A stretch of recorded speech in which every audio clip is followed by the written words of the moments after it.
SSC CPO GK जीएसपीवाईक्यू के इस video में हम लोग देखेंगे एसएससी सीपीओ 2022 में पूछे गए सभी इंडियन ज्योग्राफी एमसीक्यू पार्ट 1। कोई डाउट क्वेरी है तो यहां जुड़ के मुझसे बात कर सकते हो। पहली एमसीक्यू है, among the following river which is the not a tributary of Indus river system. तो बताना है इनमें से कौन सी रिवर जो है जो कि इंडस रिवर सिस्टम का पार्ट नहीं है। कोसी, सतलुज, रावी, ब्यास। तो करेक्ट आंसर हो जाएगा कोसी। कोसी जो है ये गंगा नदी की ट्रिब्यूटरी है, ये गंगा में आकर के मिलती है। बाकी बाकी जो रिवर जो है सतलुज, रावी, ब्यास देखोगे तो ये इंडस जो नदी जो है, जो सिंधु नदी जो है इसमें आके मिलती है। इंडस रिवर की अगर बात करें तो आप देखोगे कि ये चाइना जो तिब्बत है वहां से निकल के इंडिया से गुजरते हुए पाकिस्तान से होते हुए कहां पे, तो अरेबियन सी में जाके मिल जाती है। टोटल लंबाई आप देखोगे तो 2880 2880 किलोमीटर, कहीं कहीं पे आपको 2900 किलोमीटर जो है ये देखने को मिल जाएगा। तो टोटल लंबाई है इंडस की। और टोटल कौन कौन सी ट्रिब्यूटरी का नाम आपको याद रखना है, तो झेलम, चिनाब, रावी, ब्यास, सतलुज, ये सभी इंडस नदी की ट्रिब्यूटरी है, सहायक नदी है। अगली एमसीक्यू देख लेते हैं। अगली एमसीक्यू है, आपको बताना है कि जो वर्ड मॉनसून है, इस मॉनसून के बारे में आपको कौन सा स्टेटमेंट यहां से करेक्ट दिया गया है। तो देखो ये जो मॉनसून जो है ना, ये एक अरेबियन वर्ड है, ठीक है, अरेबियन वर्ड है। तो यहाँ इसका मतलब होता क्या है कि देखो, जब अरब के व्यापारी जब पहले के टाइम में जब इंडिया आते थे तो उन्होंने एक चीज को नोटिस किया कि इंडिया में जब वो लोग आते थे तो एक खास तरह की हवाएं जो है वो 6 महीने एक डायरेक्शन में चलती है और फिर बाद में 6 महीने जो है वो दूसरी डायरेक्शन में चलती है। मतलब जो ईयर के वर्ष के एक खास समय में उनका डायरेक्शन कुछ अलग होता था और दूसरी समय में जस्ट ऑपोजिट होता था। तो उसको उन्होंने नाम दिया मॉनसून। तो मॉनसून जो है ये तमिल वर्ड से नहीं आया, यहाँ भी तमिल वर्ड है नहीं है, ये दोनों तो गलत हो जाएंगे। मॉनसून वर्ड जो है ये क्या है, एक अरबिक वर्ड है जिसका मतलब क्या है, तो सीजनल रिवर्सल है ना। वर्ष में एक खास समय में इसके जो डायरेक्शन जो है वो बदल जाते हैं, तो एक खास सीजन में जो है डायरेक्शन बदल जाता है, तो seasonal reversal of the wind. अगली एमसीक्यू देख लेते हैं। The headquarter of national remote sensing centre, ये कहां पे है, तो नेशनल रिमोट सेंसिंग हेडक्वार्टर जो है ये आपकी मिल जाएगी कहां पे, हैदराबाद में। हैदराबाद में देखो, हम लोग बहुत सारे सैटेलाइट जो है जो स्पेस में छोड़ते हैं, बहुत सारे सैटेलाइट्स जो है अलग अलग कामों के कारण जो है हम लोग वो सैटेलाइट को ऊपर छोड़ते हैं स्पेस में। अब वो सैटेलाइट जो जानकारी इकट्ठा करती है वो हमें हमारे ग्राउंड पे हमने एक सिस्टम बना के रखा हुआ है अर्थ के ऊपर में, हमारे किसी शहर में एक टोटल पूरा सेटअप बना के रखा है जहां पे ये सारा इंफॉर्मेशन हमें मिलता है। तो इससे जुड़ा हुआ सारा जो नेशनल रिमोट सेंसिंग का सेंटर जो है वो आपको मिलेगा हैदराबाद में, हेडक्वार्टर है एक्चुअली वहां पे। अगली जो एमसीक्यू है हम लोग वो देख लेते हैं ज्योग्राफी की। आपको बताना है जो नेशनल वाटरवे 96 ये कौन से राज्य से पास होता है, कौन से स्टेट से पास होता है। तो आंसर हो जाएगा उड़ीसा। देखो उड़ीसा, झारखंड और वेस्ट बंगाल, यहाँ पे एक नदी बहती है जिसका नाम है क्या, सुवर्ण रेखा। क्या नाम है, सुवर्ण रेखा। तो इसी नदी के ऊपर, इसी रिवर के ऊपर में ये नेशनल वाटरवे 96 है, नेशनल वाटरवे 96 है, ये आपको याद रखना है। इसके अलावा जो नेशनल वाटरवे 1 है या फिर नेशनल वाटरवे जो 2 है, ये कितनी लंबाई है, ये कहां कौन से नदी पे है। जैसे नेशनल वाटरवे आपको गंगा नदी पे मिलेगी, नेशनल वाटरवे आपको ब्रह्मपुत्र नदी में मिलेगा, है ना, धुबरी से सादिया तक, है ना, धुबरी से सादिया तक। तो ये सब आपको याद रखना है, पूछा जाता है एसएससी सीपीओ एग्जाम में। अगले एमसीक्यू देख लेते हैं। अगले एमसीक्यू क्या है, आपको बताना है कि नदी की लंबाई के हिसाब से कौन सा यहाँ पे करेक्ट ऑर्डर है। तो यहाँ पे अगर हम लोग देखते हैं तो गंगा नदी जो है इसकी लंबाई आपको 2525 किलोमीटर मिल जाएगी, ठीक है। गोदावरी जो है, देखो गंगा का कितना है, तो 2525 किलोमीटर के आसपास लंबाई मिल जाएगी, ठीक है, 2525। गोदावरी का जो है, गोदावरी का क्या मिलेगा, तो 1465 मिलेगा। फिर उसके बाद में क्या है, कृष्णा, तो कृष्णा का आपको मिलेगा कितना, तो अप्रोक्स 1400 किलोमीटर लंबा मिलेगा। और यमुना का आप देखोगे, यमुना का तो 1376 1376 मिलेगा। तो यानी कि सबसे लंबा गंगा, उसके बाद गोदावरी, फिर कृष्णा, फिर यमुना। आंसर हो जाएगा ऑप्शन 1। इन सभी नदी के बारे में आपको जानकारी जो है वो पता होना चाहिए, इनके कौन सहायक नदी है, कौन ट्रिब्यूटरी है, ये सभी पूछे जाते हैं। जैसे आप गंगा को देखोगे तो गंगा के बारे में अगर हम लोग बात करें तो भागीरथी निकलती है कहाँ, गंगोत्री ग्लेशियर से। और फिर वहां से हम लोग देखते हैं एक और दूसरी नदी अलकनंदा।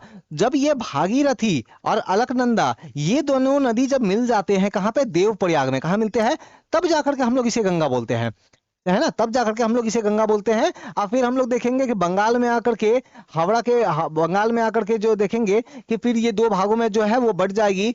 बांग्लादेश में एक भाग चला जाएगा जिसको पद्मा नाम बोलते हैं, और बंगाल में एक पार्ट फ्लो होगी जिसको हम लोग हुगली नदी के नाम से हम लोग बुलाते हैं, ठीक है, तो ये गंगा का हो गया। इसी तरीके से गोदावरी देखोगे तो गोदावरी जो है वो दक्षिण भारत का, साउथ इंडिया का सबसे लंबी नदी है ना, कितना था, तो 1465 किलोमीटर जो है लंबी नदी है, नासिक के नजदीक से निकलती है ये, और फ्लो होती हुई फाइनली बे ऑफ बंगाल में जाकर के मिल जाती है, बंगाल की खाड़ी में मिल जाती है। इसके जो ट्रिब्यूटरी है आपको उनके नाम याद रखने हैं, जैसे पेन गंगा, पूर्णा, वर्धा, वेन गंगा, साबरी, इंद्रावती, मंजीरा। पूछा जाता है एग्जाम में, पूछ देगा कि बताओ पेन गंगा किसकी सहायक नदी है, ट्रिब्यूटरी है, तो गोदावरी की। इसी तरीके से कृष्णा देखोगे, ये भी जो है तो ये भी फ्लो होती हुई ये भी आपकी बे ऑफ बंगाल, बंगाल की खाड़ी में मिल जाती है। अब इसके ट्रिब्यूटरी जैसे दूध गंगा है, ठीक है, इसके इसके एक फेमस ट्रिब्यूटरी बार बार पूछा जाता है, जैसे तुंगभद्रा, तुंगभद्रा बहुत बार पूछा जाता है एग्जाम में, कोयना, कोयना बहुत बार पूछा जाता है, याद रखना है। और यमुना जो है ये तो यमुनोत्री ग्लेशियर से निकल के गंगा में ही मिलती है ना, गंगा में ही जाकर मिल जाती है। और इस यमुना की लंबाई हमने ऑलरेडी देखा, 1376 किलोमीटर लंबा है ये। अगला एमसीक्यू देख लेते हैं, मैत्तूर डैम, मैत्तूर डैम जो है ये कौन से रिवर के ऊपर में है, तो आपको बताना है मैत्तूर डैम कौन से रिवर के ऊपर में है, तो ये है एक्चुअल में कौन सा, कावेरी। लगभग कितना लंबाई है, 800 किलोमीटर के आसपास ये लंबा है, ठीक है, 800 किलोमीटर के आसपास ये लंबी नदी है, ठीक है। तो ये केरल के वहां से तमिलनाडु से फ्लो होती हुई जो है वो बहती है कावेरी नदी। तो आपको याद रखना है ये कावेरी, कावेरी नदी को ना दक्षिण भारत की गंगा कहते हैं, दक्षिण भारत की गंगा, कंफ्यूज मत होना। गोदावरी को बोलते हैं दक्षिण गंगा और कावेरी को बोलते हैं दक्षिण भारत की गंगा। क्यों ऐसा, क्योंकि आप देखोगे ना कि साउथ इंडिया में, पेनिनसुलर इंडिया में ज्यादातर जो नदी जो है इसमें जो पानी जो है वो कहां से आता है, साउथ इंडिया में तो बड़े बड़े ग्लेशियर ऐसा कुछ नहीं है ना, तो साउथ इंडिया की नदियों में पानी आता कहां से है, तो वो आता है जो बारिश का, जो रेन वाटर जो है वो आता है। लेकिन तो इस कारण से गर्मियों के दिनों में आप देखोगे कि गोदावरी वगैरह नदी में देखोगे, कृष्णा में देखोगे पानी काफी कम हो जाएगा। लेकिन अगर आप जो है आप अगर कावेरी को देखोगे तो आप देखोगे कि पूरे साल भर इसमें पानी होता है, ठीक है, पूरे साल भर पानी होता है, इसी कारण से इसे दक्षिण भारत की गंगा बोलते हैं। अगले एमसीक्यू देख लेते हैं। अगली एमसीक्यू है, आपको बताना है कि देखो जब ना रेनफॉल स्टार्ट होता है, जब मॉनसून का सीजन, बारिश का समय जब आएगा ना, तो होता कैसे समझा रहा हूं। मान लो बारिश, गर्मी के बाद में, समर के बाद में मॉनसून सीजन आया, तो आज बारिश होगी, फिर 2-3 दिन बारिश नहीं होगी, फिर कल फिर बारिश हो गई, फिर 2-3 दिन नहीं हुई, फिर 2 दिन हो गई, तो इस तरीके से चलता है। तो इसको बोलते हैं क्या, प्री मॉनसून सावर, इसको बोलते हैं प्री मॉनसून सावर, है ना, मतलब कि शुरुआती दौर की जो बारिश, ठीक है, जिसको आम वर्षा भी बोलते हैं। लेकिन फिर इसके बाद में एक ऐसा टाइम आता है कि लगातार कुछ दिनों तक बारिश होता रहता है, मतलब गैप नहीं होगा, लगातार 1 वीक तक, 10 दिन तक बारिश होता रहेगा, मौसम लगातार बारिश की तरह होगा। तो ये वाली जो बारिश होती है ना, इसको क्या बोलते हैं, ब्रस्ट ऑफ मॉनसून। क्या बोलते हैं, ब्रस्ट ऑफ मॉनसून, हिंदी में बोलते हैं मानसून का फूटना, ठीक है। तो मानसून का फूटना कब होता है, जब लगातार बारिश होने लग जाएगी, ठीक है, कई दिनों तक। अगली एमसीक्यू देखते हैं, एक ब्रिज है, ब्रिज का नाम क्या है, हैवलॉक ब्रिज, ठीक है। तो ये जो ब्रिज जो है ये है किस पे, गोदावरी नदी के ऊपर में, ठीक है, जिसको डीकमीशन कर दिया गया, बहुत ही पुराना ब्रिज है, अंग्रेजों के समय में जो है कोलकाता, बंगाल से आप आते थे, ठीक है, तो बंगाल से आते थे तो ट्रेन वगैरह जो है इसी रास्ते से आता था, अब इसको बंद कर दिया गया है, ठीक है, डीकमीशन कर दिया गया, तो गोदावरी नदी के ऊपर में है ये हैवलॉक ब्रिज। अगली एमसीक्यू देख लेते हैं, आपको बताना है कि कौन सा वो स्टेट है जिसपे 2001 का जो सेंसस है इसके हिसाब से अगर हम लोग बात करें तो कौन सा वो स्टेट है जिसमें बहुत सारे लोग जाते हैं काम करने के लिए, तो वो है महाराष्ट्र। देखो हमें पता है एक राज्य से दूसरे राज्य में, जैसे मान लो बंगाल का कोई आदमी ये काम करने के लिए चला जाता है दिल्ली, मान लो यूपी का कोई आदमी ये चला जाता है मान लो तमिलनाडु, मतलब एक राज्य से दूसरे राज्य में लोग जाते हैं काम करने के लिए या फिर अलग अलग कारणों से। तो अगर हम लोग बात करें सबसे ज्यादा जो है ना महाराष्ट्र में अलग अलग राज्यों से सबसे ज्यादा लोग आए हुए हैं, तो सबसे ज्यादा इमिग्रेंट महाराष्ट्र में है, ठीक है, ये 2001 के सेंसस के हिसाब से है ये। अगली एमसीक्यू देख लेते हैं, सेंसस हर 10 साल में होता है ना, तो ये 2001 का है, फिर 2011, फिर 2021 में होना था, तो वो कोविड के कारण, कोरोना के कारण नहीं हुआ, तो मोस्ट प्रॉब्ली आने वाले 1-1.5 साल में होगा ये। अगली एमसीक्यू हम लोग जो है देख लेते हैं। अगली एमसीक्यू है कि हम लोग ये देखते हैं, which of the following region has more seasonal contrast than other region of India. समझाता हूं, अगर आप किसी दिल्ली वाले पर्सन से पूछोगे ना कि गर्मी में कैसा टेम्परेचर उनके पास रहता है, तो वो बोलेगा कि लाइक में हमारे यहाँ तो 45 डिग्री होता है, बहुत हाई। लेकिन अगर वही आप पूछोगे कि सर्दियों में कैसा टेम्परेचर होता है दिल्ली में, तो वो बोलेगा हमारे यहाँ तो 4 डिग्री होता है या 5 डिग्री होता है। तो देखो डिफरेंस कितना है, लगभग सर्दी और गर्मी के मौसम में 40 डिग्री का डिफरेंस है। लेकिन यही अगर आप जाकर के किसी मुंबई वाले से आप पूछो कि आपके यहाँ पे गर्मी में कितना टेम्परेचर होता है, तो वो बोलेगा 30 डिग्री। फिर आप पूछो कि आपको बताओ सर्दियों में आपके वहां पे कितना टेम्परेचर होता है, तो वो बोलेगा 25 डिग्री। मतलब डिफरेंस कितना है, बस 5 डिग्री का। तो ऐसा क्यों? ऐसा इसीलिए है कि किसी भी जमीन में कोई भी जगह अगर समुद्र से, ओशन से जितना ज्यादा दूर होता है, वहां पे ये गर्मी और सर्दी का तापमान का जो अंतर जो है ना, डिफरेंस जो है, वो उतना ही ज्यादा होता है। तो इसीलिए दिल्ली में गर्मी भी ज्यादा है, ठंडी भी ज्यादा है। लेकिन कोई भी जगह अगर समुद्र के नजदीक है, कोस्टल एरिया में है, तटीय क्षेत्र में है, तो वहां पे आप देखोगे तापमान में अंतर जो सीजन में जो होता है वो बहुत कम होगा। इसीलिए मुंबई में आप देखो, चेन्नई में आप देखो, वहां पे बहुत अंतर नहीं होता। वहां पे गर्मियों सर्दियों में भी लोग जो है वो स्वेटर वगैरह वो सब उतना नहीं पहनेंगे, वो नॉर्मल ही लाइक उनका चलता है, ठीक है। तो हमारा जमीन का जो इंटीरियर वाला इलाका है, जो अंदरूनी क्षेत्र है, वहां पे ये बहुत ज्यादा देखने को मिलता है। तो इंटीरियर ऑफ इंडिया, ठीक है। अगली एमसीक्यू देख लेते हैं, which of the following river rise in Nepal Himalaya. देखो हम लोग क्या करते हैं ना, हिमालय जो है ना, इसको कुछ भागों में हमने बांट दिया है। तो आप देखोगे इंडस नदी से लेकर के सतलुज नदी तक जो है वहां पे पंजाब हिमालय है, ठीक है। फिर उसके बाद में आप देखोगे कि सतलुज जो नदी जो है वहां से लेके काली नदी तक एक काली नदी है, ठीक है, वहां आप देखोगे तो कुमाऊं हिमालय है। फिर काली से लेकर तिस्ता तक जो नेपाल जो हिमालय का जो भाग है उसको नेपाल हिमालय बोलते हैं। और तिस्ता से लेकर के फिर फाइनली ब्रह्मपुत्र जो है उसको आसाम हिमालय बोलते हैं। तो इस नेपाल हिमालय से निकलने वाली एक नदी जिसका नाम है क्या, गंडक। नाम क्या है, गंडक। तो ये नेपाल हिमालय से निकलती है और निकल करके फाइनली ये जो है गंगा नदी में मिल जाती है, ठीक है। लगभग 630 किलोमीटर के आसपास इसकी लंबाई है। इसे जो है ना नारायणी नदी भी बोलते हैं नेपाल में। वैसे इसका ज्यादातर भाग इंडिया में ही है, ठीक है। नारायणी नदी भी बोलते हैं इसे। पटना के नजदीक हाजीपुर के वहां पे आप देखोगे, वहां पे आकर के ये जो है ये मिल जाता है। तो याद रखना है कि ये गंगा की सहायक नदी है, ट्रिब्यूटरी है। बाकी आप देखो चंबल, गोदावरी, नर्मदा जैसे अब मैं इन सभी नदी के बारे में थोड़ा सा चलो बता देता हूं। जैसे चंबल नदी अगर आप देखोगे ना, तो चंबल नदी जैसे ये आपका है विंध्य पर्वत, है ना, विंध्य पर्वत है, और यहाँ नीचे है सतपुड़ा। तो विंध्य और सतपुड़ा के बीच में आप देखोगे, ठीक है, तो यहाँ पे देखोगे एक नदी फ्लो होती है, ठीक है। ये है कौन सी, नर्मदा। ये है नर्मदा, ठीक है। फाइनली जाकर के अरब सागर में जो खंबात की खाड़ी है, खंबात की जो खाड़ी जो है, बे ऑफ कैम्बे जो है, वहां पे आकर के मिल जाती है कौन, नर्मदा।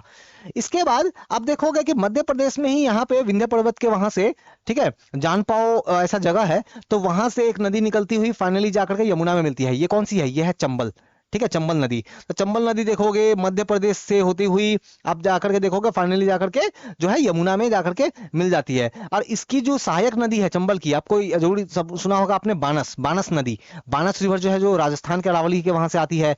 इसके अलावा काली सिंध है, सिप्रा नदी आप लोगों ने जरूर सुना होगा, उज्जैन उसके किनारे है। तो ये सब जो है चंबल की सहायक नदी है, ठीक है। चंबल पता चल गया। गोदावरी तो मैंने पहले बताया। नर्मदा जो है, जो मैंने इस तरह से बताया कि विंध्या और सतपुरा के बीच में से ये निकलता है, ठीक है। कहां से निकलता है, अगर बहुत ही प्रिसाइज होके मैं बात करूं, तो यहाँ पे एक कैमूर हिल है। कौन सा हिल, कैमूर हिल। कैमूर हिल में एक जगह है जिसको बोलते हैं अमरकंटक प्लेट्यू, अमरकंटक का पठार।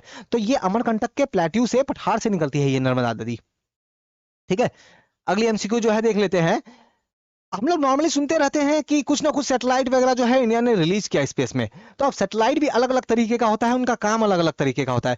हमने अलग अलग सीरीज बना के रखा है सैटेलाइट का। जैसे एक सीरीज है उसको बोलते हैं इनसेट, इनसेट।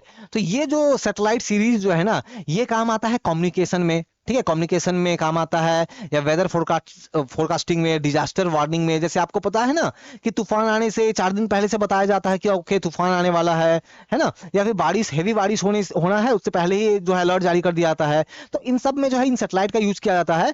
तो टीवी कम्युनिकेशन के लिए, वेदर फोरकास्टिंग के लिए, डिजास्टर मैनेजमेंट, इन सब चीजों के लिए इनसेट को यूज करते हैं। लेकिन बॉर्डर मैनेजमेंट के लिए ये यूज नहीं होता, ठीक है। तो इनसेट ही इसके लिए नहीं होगा। बॉर्डर वगैरह मैनेज के लिए जैसे एक दूसरा सैटेलाइट है IRS या फिर रिसेट, RISAT, ठीक है। तो रिमोट सेंसिंग जो इंडियन रिमोट सेंसिंग सैटेलाइट जो है, रिसेट वाला सीरीज जो है ये यूज होता है, ठीक है। इसके लिए फोटोग्राफ जो है, फोटो वगैरह लिए जाते हैं। आपको पता है ना कि चाइना मान लो अपने सोल्जर्स को कहां कहां उसने छुपा के रखा है, कहां कहां वेपन डाल के रखे हैं। इसके लिए हमने स्पेस में कैमरा डाल के रखा हुआ है, वो कैमरा फोटो खींच रहा है। तो इसके लिए हम लोग IRS, इंडियन रिमोट सेंसिंग वाली जो सैटेलाइट है उनको यूज करते हैं, ठीक है। अगली एमसीक्यू देखते हैं, which of the following is not a example of major industrial region of India. हमारे भारत के कुछ खास क्षेत्रों में आप देखोगे जहां पे इंडस्ट्री बहुत ज्यादा वहां पे डेवलप्ड है, काफी ज्यादा वहां इंडस्ट्री से रिलेटेड काम होता है। तो वैसी जगह आपको गुजरात में मिल जाएगी, ठीक है। बंगाल के हुगली वाले एरिया में, जो हुगली नदी है उसके आसपास के एरिया में आपको ये मिल जाएगा। ठीक है, छोटा नागपुर में मिल जाएगा, हमारा जो कंट्री का ईस्टर्न वाला पार्ट है छोटा नागपुर, वहां पे मिल जाएगा आपको। मालाबार एरिया में नहीं मिलेगा, जो केरल वाला जो मालाबार एरिया है, मालाबार का जो उत्तरी जो क्षेत्र जो है वहां पे ऐसा कुछ नहीं मिलेगा, ठीक है, वो तो थोड़ा सा माउंटेन एरिया है तो थोड़ा डिफिकल्ट है वहां। नेक्स्ट अगली एमसीक्यू जो है हम लोग देख लेते हैं। आपको बताना है which state in India has the highest percentage of Hindu population in 2011। तो 2011 में जो जनगणना हुई थी, सेंसस हुआ था, इसके हिसाब से सबसे ज्यादा हिंदू पॉपुलेशन आपको मिलेगा कहां, तो हिमाचल प्रदेश में। लगभग 95% के आसपास, इससे ज्यादा जो है आपको हिंदू पॉपुलेशन जो है यहाँ मिलेगा, ठीक है, अलग अलग राज्यों में आपको मिलेगा, ठीक है। वेरएज आप कुछ दूसरे अगर मैं राज्य की बात को बताऊं, जैसे एग्जांपल के लिए आप मिजोरम, मिजोरम को अगर आप देखोगे ना, तो हमारा कंट्री का नॉर्थ ईस्ट वाला पार्ट है, तो यहां देखोगे तो जस्ट 2.7% के आसपास में है। इसके अलावा लक्षद्वीप जो आइलैंड है, यहाँ पे भी 2.7% के आसपास है, तो काफी कम है ना, यहाँ पे हिंदू पॉपुलेशन काफी आपको कम मिलेगा, ठीक है। अच्छा, अगली एमसीक्यू देख लेते हैं। अगली एमसीक्यू है, आपको बताना है कि डक्कन प्लेट्यू के बारे में कौन सा स्टेटमेंट यहाँ पे करेक्ट है। तो ये जो डक्कन प्लेट्यू है ना, लगभग ना ट्रायंगल शेप का है, त्रिभुजाकार जो आकृति की है। इसके एक साइड में आपको मिलेगा वेस्टर्न घाट, ठीक है, इस तरफ में आपको मिलेगा ईस्टर्न घाट मिलेगा, और बे ऑफ बंगाल मिलेगा, है ना, और ऊपर में आपको विंध्य और सतपुड़ा के जो पर्वत जो पहाड़ी क्षेत्र है वो मिलेगा आपको। तो ये है दक्कन प्लेट्यू। पूरा एरिया की अगर हम लोग बात करें ना, तो पूरा इंडिया का एरिया है लगभग 32 लाख करोड़, 32 लाख स्क्वायर किलोमीटर, है ना, 32 लाख स्क्वायर किलोमीटर जो है ये पूरा इंडिया का क्या है, किलोमीटर स्क्वायर जो है ये पूरा इंडिया का एरिया है। जिसमें से दक्कन वाले का कितना है, लगभग 5 लाख स्क्वायर किलोमीटर है, ठीक है, 5 लाख स्क्वायर किलोमीटर है।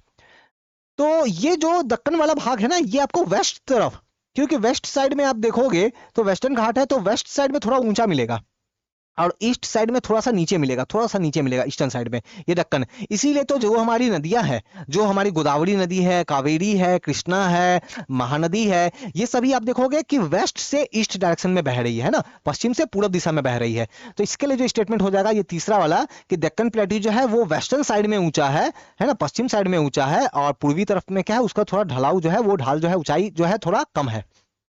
अगली एमसीक्यू, चेन्नई की अगर बात करें तो ठंडे के महीने में, कोल्ड सीजन में टेम्परेचर कैसा होता है ना, दिल्ली वगैरह में तो 4-5 टेम्परेचर लाइक ऐसा होता है ना, चेन्नई में आराम से 24-25 डिग्री सेल्सियस, मतलब कुछ स्वेटर जैकेट वगैरह कुछ नहीं पहनना, ठीक है, साउथ में। क्यों ऐसा, क्यों, क्योंकि वो समुद्र से नजदीक है।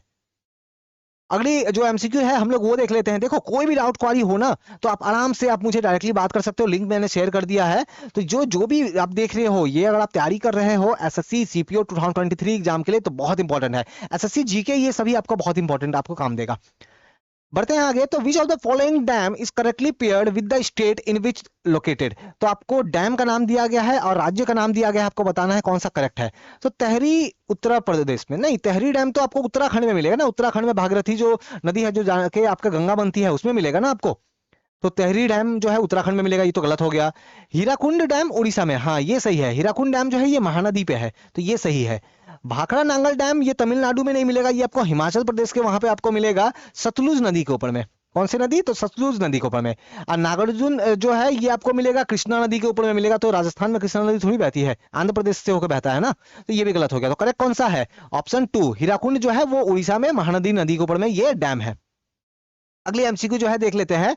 तो देखो, जो मेघालय जो हमारा जो छोटा सा जो राज्य जो है, इसमें खास करके आपको ये पूरा पठारी एरिया है। तो यहाँ पे 3 छोटे छोटे आपको हिल मिलेंगे जो बड़े फेमस है, गारो, फिर खासी और फिर जैंतिया, ठीक है। तो ये जो गारो जो पहाड़ी है, खासी पहाड़ी है, और जैंतिया जो हिल्स जो है, ये मिलेगा आपको मेघालय प्लेट्यू में। तो गारो ठीक है, खासी जैंतिया ये ठीक है। नीलगिरी नहीं है मेघालय में। नीलगिरी कहाँ है, नीलगिरी कहाँ मिलेगा, जो हमारा पश्चिमी घाट, वेस्टर्न घाट, और हमारा जो पूर्वी घाट जो है, ईस्टर्न घाट जो है, ये जहां पे मिलता है वो प्लेस है आपकी नीलगिरी, है ना, तमिलनाडु के वहां पे आपको मिलेगा ये, ठीक है। तो यहाँ पे हो जाएगा नीलगिरी। अगली एमसीक्यू जो है वो देख लेते हैं। तो अगली एमसीक्यू है, आपको बताना है कि कौन से वो सैटेलाइट सीरीज है जो कि बहुत ही क्लियर हाई रेजोल्यूशन जो है वो क्या करते हैं, रेडियोमीटर जो डेटा जो है वो कैप्चर करते हैं, ठीक है, जिससे इमेज, क्लाउड कवर, विंड, इससे रिलेटेड जानकारी हमें मिलता है। तो वो कौन सा है, तो यहाँ पे देखो आईआरएस, ये तो कुछ अलग काम के लिए आ गया, ठीक है, ये रिमोट सेंसिंग के लिए काम आता है, ये तो अलग हो गया, ठीक है। जैसे आईआरएस का काम क्या है, मान लो कल के डेट में इंडिया को जानना है कि पाकिस्तान ने अपने कहां कहां पे टैंक वगैरह लगा के रखे हैं बॉर्डर में, तो हमारा एक सैटेलाइट जाएगा, वो फोटो खींच के आएगा, तो वो आईआरएस वाला है, ठीक है। SROSS, यहाँ पे आर का मतलब है रोहिणी। ये सैटेलाइट की सीरीज जो है ना SROS, ये खास करके ना जो स्पेस से रिलेटेड चीजों में एक्टिव है ना, जैसे हमारा अर्थ कैसे काम कर रहा है, अर्थ कैसे रोटेट कर रहा है, हमारी वायुमंडल में, एटमॉस्फेयर में बहुत ऊपर में क्या हो रहा है, तो इन सब चीजों से रिलेटेड है ये SROS, ठीक है। बाकी देखोगे जीसेट और इनसेट ये दोनों ही ये काम करते हैं, ये दोनों ही ये काम करते हैं, जीसेट और इनसेट दोनों ही ये काम करते हैं। लेकिन याद रखो, तो मैं टिक किसको करूं, इनसेट को कि जीसेट को? देखो जीसेट जो है ना एक तरीके का इनसेट ही है, जीसेट जो है वो इनसेट के ही अंदर आता है, तो फिर मैं किसको टिक करूंगा, इनसेट को, है ना, ऑप्शन 3 हो जाएगा आंसर। अगली एमसीक्यू देख लेते हैं। अगली एमसीक्यू है, आपको बताना है कि आप ये देखोगे, by which of the following name the valley situated between lesser Himalaya and Shivalik is known as. हम लोग देखते हैं हिमालय में सबसे पहले तो ग्रेटर हिमालय है ना, महान हिमालय। उसके बाद में आप देखोगे मध्य हिमालय है ना, लेसर हिमालय है, लेसर हिमालय। अब फिर आपको मिलेगा क्या, शिवालिक, फिर आपको मिलेगा शिवालिक। तो ग्रेट हिमालय, लेसर हिमालय और शिवालिक, है ना, महान हिमालय, मध्य हिमालय और शिवालिक मिलेगी। तो ये जो लेसर हिमालय और शिवालिक, इसके बीच में ये जो लंबी लंबी घाटी जो बनी हुई है ना, इन घाटी को बोलते हैं दून। इन घाटी को क्या बोलते हैं, दून। तो दून समझ में है क्या आया है, दून क्या होता है, ठीक है। तो यहाँ पे क्या पूछ रहा है कि दून जो है वो क्या है, तो ये जो लंबी लंबी घाटी है।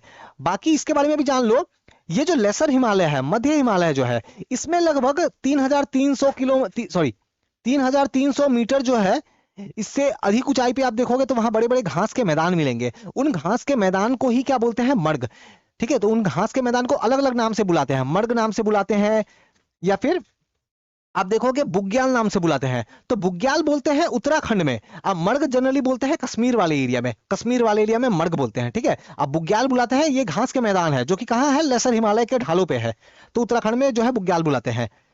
और तराई जो है ये क्या है, तो देखो जो नदियां जो है, आप देखोगे कि ग्रेटर हिमालय के बाद में आ गया लेसर, फिर आ गया क्या, शिवालिक। शिवालिक के बाद में ना एक पतली सी एक पट्टी है, शिवालिक हिमालय, मान लो ये शिवालिक हिमालय है, शिवालिक के बाद में एक पतली सी पट्टी है, ये पट्टी को बोलते हैं क्या, भाबर। यहाँ पे काफी सारे पत्थर मिलेंगे, बड़े बड़े पत्थर के टुकड़े मिलेंगे। यहाँ पे नदियां ना लगभग गायब सी हो जाती है, दिखाई नहीं देती है, वो जमीन के अंदर से वो फ्लो होती है ना, पत्थरों के बीच में से फ्लो होती है, तो उतना सही तरीके से दिखाई नहीं देता है। अब फिर तो इसको बोलते हैं भाबर, क्या बोलते हैं इस पट्टी को, भाबर। बहुत चौड़ा नहीं, 10-15-20 किलोमीटर चौड़ा मिलेगा आपको।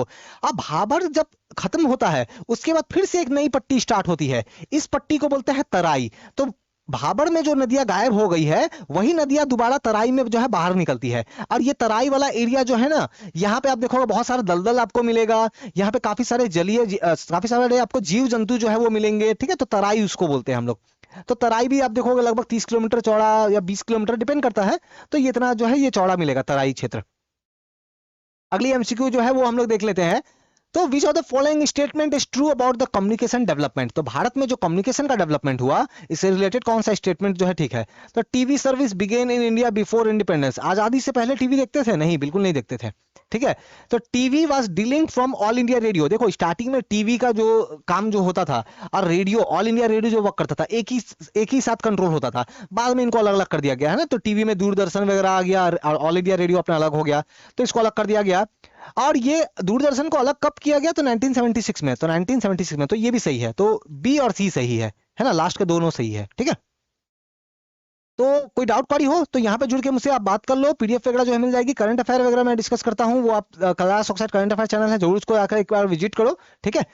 एंड तो हमने क्या करा, तो हमने आपके SSC CPO GK GS PYQ में हमने क्या करा, तो हमने आपके एसएससी सीपीओ 2022 में पूछे गए सभी इंडियन ज्योग्राफी एमसीक्यू देख लिए। पार्ट 1 देखा हमने, पार्ट 2 में मैं और एमसीक्यू लेके आऊंगा, डाउट क्वारी है तो बिल्कुल आप बताना वैसे, ठीक है। Thank you.